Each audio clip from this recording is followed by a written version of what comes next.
Imagine trying to use words to describe every scene in a film, every note in your favorite song, or every street in your town.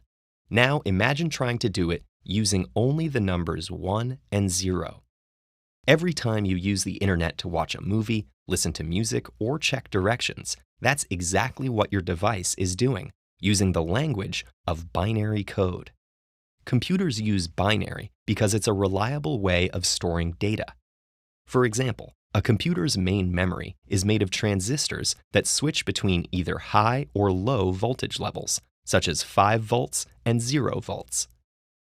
Voltages sometimes oscillate, but since there are only two options, a value of 1 volt would still be read as low. That reading is done by the computer's processor, which uses the transistor's states to control other computer devices according to software instructions.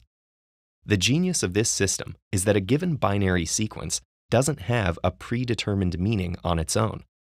Instead, each type of data is encoded in binary according to a separate set of rules.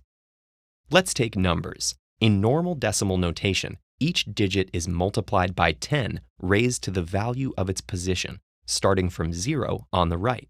So 84 in decimal form is 4 times 10 to the 0 plus 8 times 10 to the first.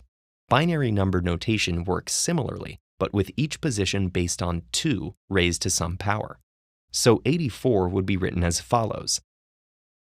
Meanwhile, letters are interpreted based on standard rules like UTF-8, which assigns each character to a specific group of 8-digit binary strings.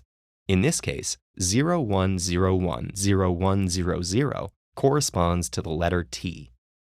So how can you know whether a given instance of this sequence is supposed to mean T or 84?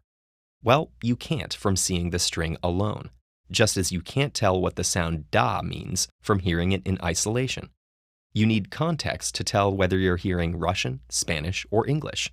And you need similar context to tell whether you're looking at binary numbers or binary text. Binary code is also used for far more complex types of data. Each frame of this video, for instance, is made of hundreds of thousands of pixels. In color images, every pixel is represented by 3 binary sequences that correspond to the primary colors. Each sequence encodes a number that determines the intensity of that particular color. Then, a video driver program transmits this information to the millions of liquid crystals in your screen to make all the different hues you see now. The sound in this video is also stored in binary with the help of a technique called pulse code modulation.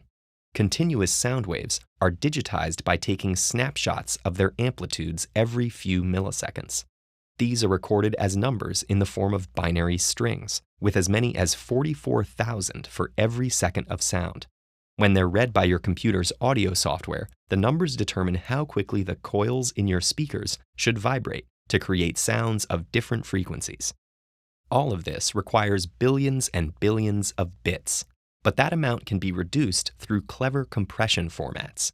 For example, if a picture has 30 adjacent pixels of green space, they can be recorded as 30 green instead of coding each pixel separately, a process known as run-length encoding.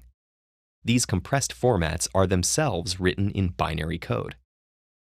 So is binary the end-all be-all of computing? Not necessarily. There's been research into ternary computers with circuits in 3 possible states, and even quantum computers whose circuits can be in multiple states simultaneously. But so far, none of these has provided as much physical stability for data storage and transmission. So for now, everything you see, hear, and read through your screen comes to you as the result of a simple true or false choice, made billions of times over. Find out more about the mind-boggling things happening inside your computer with this playlist.